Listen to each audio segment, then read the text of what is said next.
Okay, student conduct. I like to just think of that really as common sense, right? Respect people, don't judge people.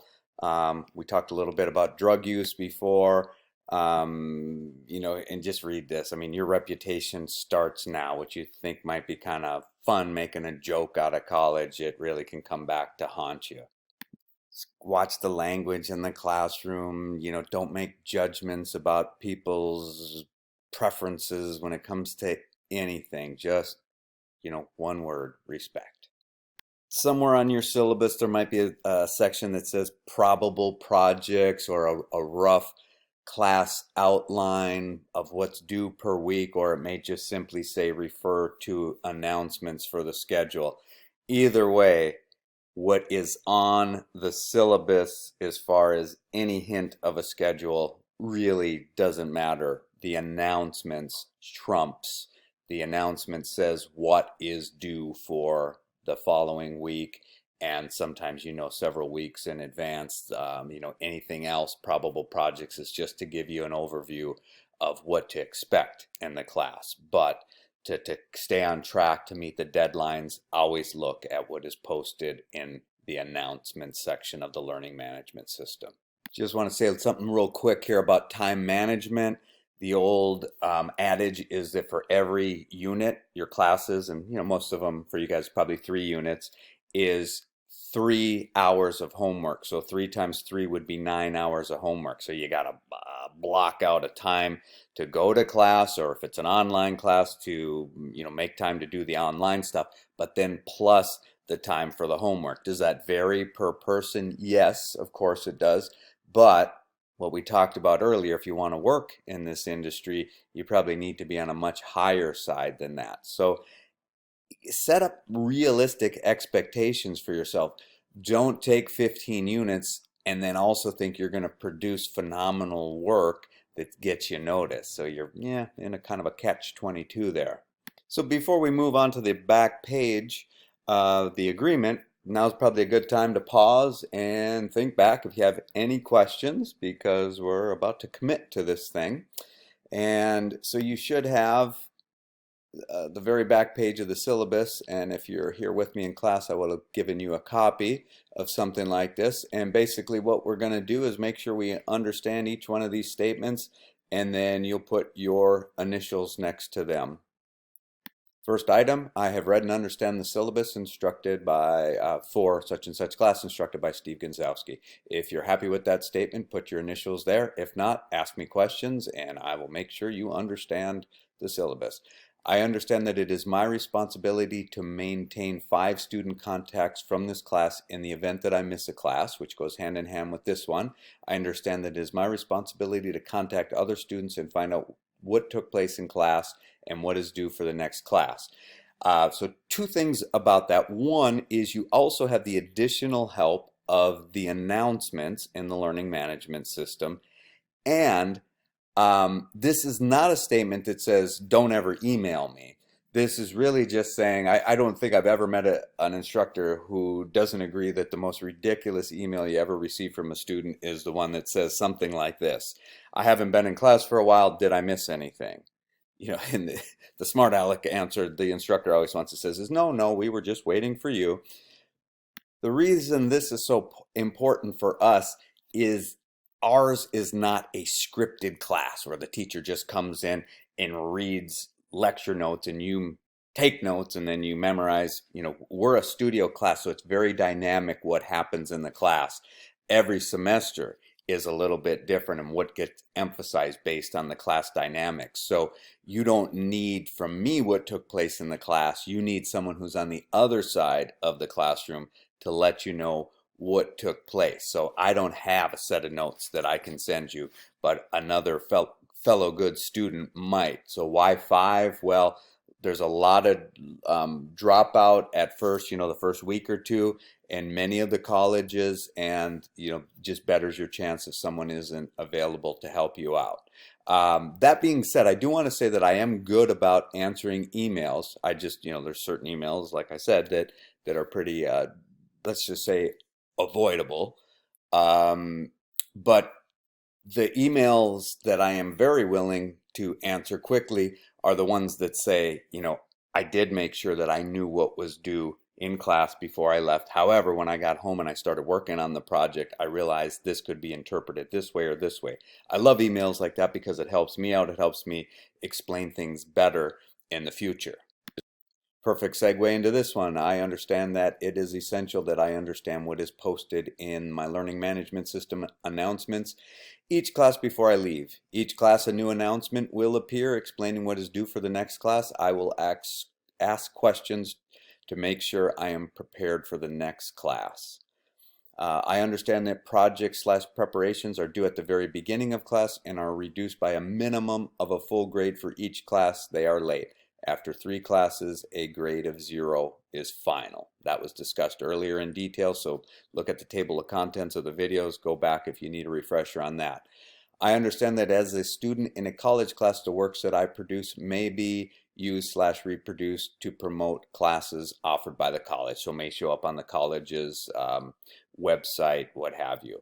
And then our big one, I will not use work generated by others in this class. If I believe I have a good reason, basically I will get implicit written instructions or permission from Steve.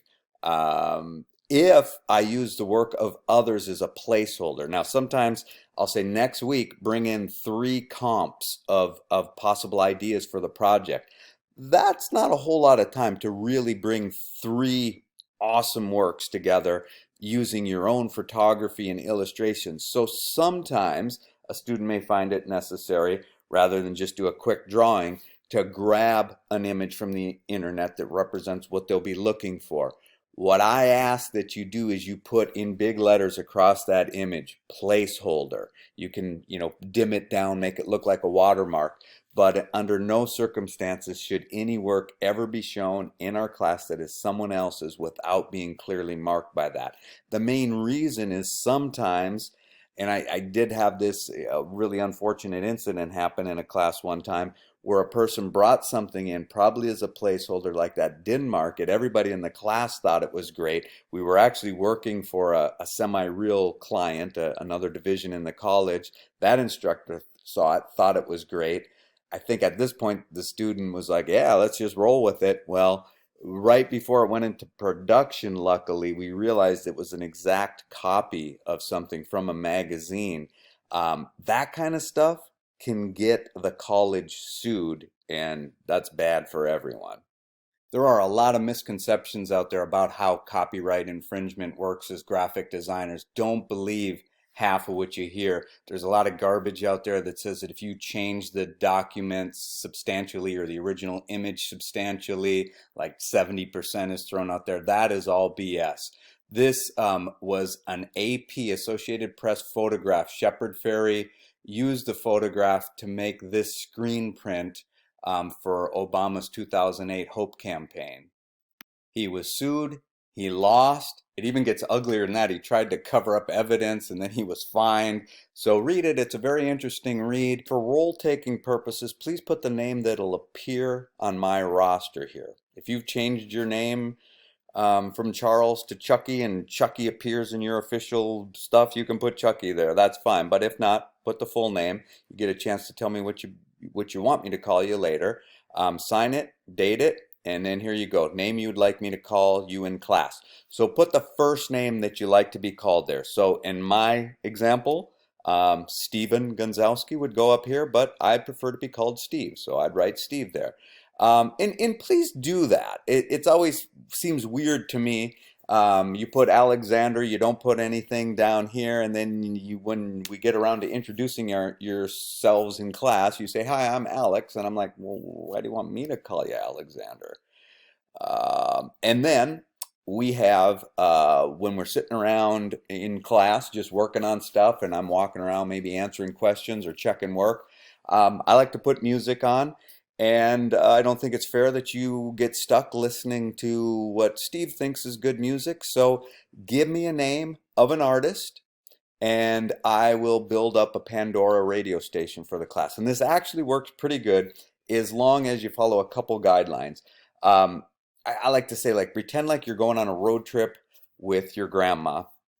You're not going to talk the whole time, so you want to put some music on. But if you listen to derogatory rap about the police or women, um, you wouldn't subject grandma to that. So don't do it to your fellow students. The other thing is that like real like scream heavy music that sounds like someone's being strangled and trying to sing at the same time. Please, nothing like that. Like I would say, stay on the soft side of, not even like heavy metal, because believe it or not, I get far less complaints from other students about the real intense, heavy music. Like people say, I just can't concentrate.